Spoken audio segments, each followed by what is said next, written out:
Hello friends, welcome to study test. तो आज के इस वीडियो में हम लोग गुणनखंड निकालना सीखेंगे, यानी फैक्टराइजेशन करना सीखेंगे।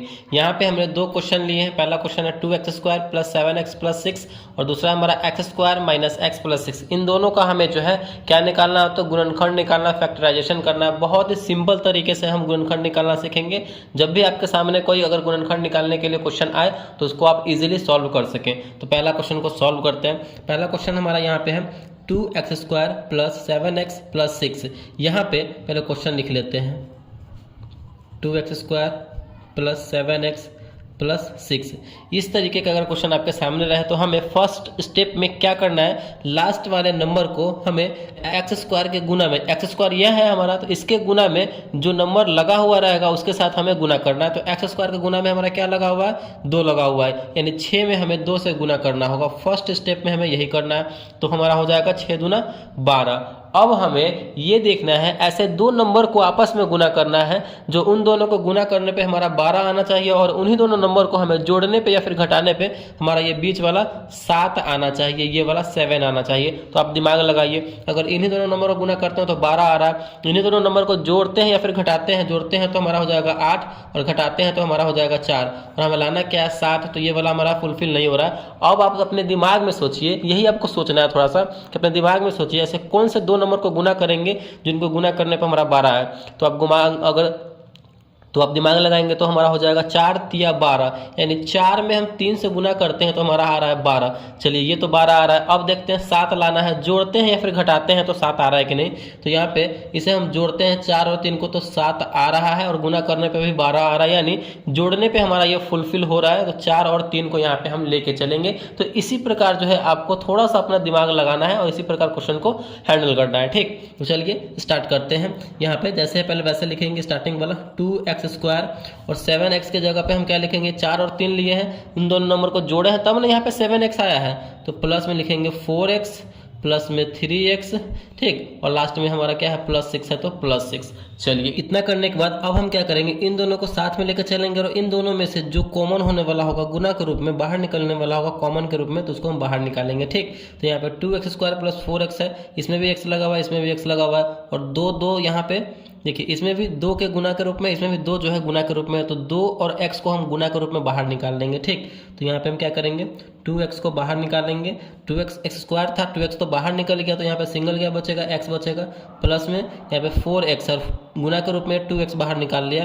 तो 2x में हम कितना से गुना करेंगे जो 4x हो जाए, तो 2x में हम 2 से गुना करेंगे तो यहाँ पे हमारा हो जाएगा 4x, यानी हमारा जो है ये वाला टर्म का आ गया 2x इंटू x प्लस 2 आ गया। अब हमें क्या करना है, जो बॉक्स में इधर नंबर है वही हमें एक और बॉक्स बनाना है और जो सेम नंबर बॉक्स में वही हमें यहाँ पे लिख देना है। चलिए अब यहाँ करने के बाद हम इस यहाँ पे कौन से नंबर से x में गुना करें जो हमारा 3x हो जाए, प्लस में हम 3 से गुना करेंगे x में तो 3x हो गया और यहाँ पे 3 में 2 से करेंगे तो 3 दूना 6 भी हो जाएगा, ये भी हमारा फुलफिल हो गया, सेटिस्फाई हो गया। अब हम क्या करेंगे, इन दोनों को एक साथ लिखेंगे एक बार, 2x प्लस 3 और दोनों सेम है तो किसी एक को लिख दीजिए x प्लस 2, यानी यही जो है हमारा फाइनल जो है दो गुणनखंड निकल के आ गया, 2x plus 3 into x plus 2 आ गया। तो इस तरीके से जो है किसी भी द्विघात बहुपद का गुणनखंड जो है सिंपल तरीके से निकाल सकते हैं। चलिए दूसरा क्वेश्चन में यहाँ पे हम लोग सॉल्व करते हैं। क्या है, x² माइनस x प्लस 6 है। तो हमने पहले स्टार्टिंग में क्या करना है, फर्स्ट स्टेप में क्या करना है, लास्ट वाले नंबर को x² के जो गुना में नंबर लगा हुआ रहेगा उसके साथ गुना करना है। तो लास्ट वाले नंबर को x² यहाँ पे इसके गुना में कितना नंबर लगा हुआ है, कुछ भी नहीं, इसका मतलब 1 लगा हुआ है, तो हमें 6 में 1 से गुना करना है। 6 में 1 से गुना करेंगे तो हमारा कितना हो जाएगा, 6 हो जाएगा। अब हमें ये सोचना है कि ऐसे कौन से दो नंबर है जिससे गुना करने पे हमारा 6 आना चाहिए और उन्हीं दोनों नंबर को आपस में जोड़ने पे या फिर घटाने पे हमारा बीच वाला आना चाहिए। x के गुना में कुछ भी नहीं है तो 1, यानी 1 आना चाहिए। तो आप सोचेंगे कि 6 कौन से नंबर को गुना करेंगे तो आना चाहिए, तो हमारा आता है 3 और 2 को गुना करते हैं तो हमारा आता है 6 और इन दोनों नंबर को जोड़ के देखते हैं तो 5 आ रहा है और घटाते हैं 3 में से 2 तो हमारा 1 आ रहा है। तो यहाँ पे गुना करने पर 6 आना चाहिए था और घटाने पर या फिर जोड़ने पर हमारा 1 आना चाहिए था। तो ये हमारा फुलफिल हो रहा है, घटाने पर 1 आ रहा है, गुना करने पर 6 आ रहा है। तो इसी तरीके से हमें चेक करना है। तो ये हमारा 3 और 2 सेटिस्फाई हो रहा है, तो इसी को लेकर चलेंगे। जैसे पहले स्टार्टिंग में वैसे लिखेंगे, x² है तो x², यहाँ पे 3 और 2 को लेके चले हैं। यहाँ पे हमें कम में से ज़्यादा घटाना है तभी ना माइनस में 1 लाना है, यानी माइनस में हमें 1 आना चाहिए। तो यहाँ पे हम प्लस 2x में से 3x को घटाएंगे तभी ना माइनस में x आएगा। तो यहाँ पे हो गया प्लस में 6 है तो 6, प्लस 2x माइनस 3x में, यानी 2x में से 3x घटेगा तो हमारा बचेगा माइनस में x।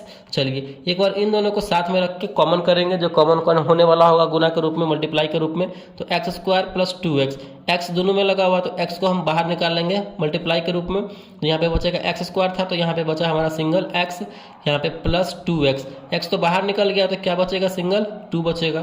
तो 2 जो बॉक्स में इधर नंबर लिखे एक और बॉक्स बनाएंगे और सेम नंबर जो नंबर बॉक्स के अंदर है वही नंबर लिख देंगे यहाँ पे। अब इन दोनों को यहाँ पे सेटिस्फाई करना है तो हमें क्या करना है, यहाँ पे कितना से गुना करें x में, जो माइनस 3x हो जाए, माइनस 3x, तो यहाँ पे माइनस 6 ना है, माइनस 6 तो माइनस 6 होगा, तो यहाँ पे अगर हम माइनस 3 से गुना करते हैं x में तो हमारा कितना हो जाता है, माइनस 3x हो जाता है। माइनस 3 में प्लस 2 से गुना करेंगे तो 3 दूना 6 प्लस माइनस माइनस, ये भी हमारा सेटिस्फाई हो गया। तो एक बार इन दोनों को हम साथ में लिखेंगे x माइनस 3, और दोनों सेम है तो किसी एक को लिखिए x प्लस 2, तो इसका भी हमारा फाइनली जो है गुणनखंड निकल के आ जाता है। तो इसी तरीके से जो है हम गुणनखंड बनाना सीखेंगे, और गुणनखंड बनाने का तरीका भी यही है। तो आई होप ये वीडियो आपको अच्छा लगा होगा और समझ में आया होगा।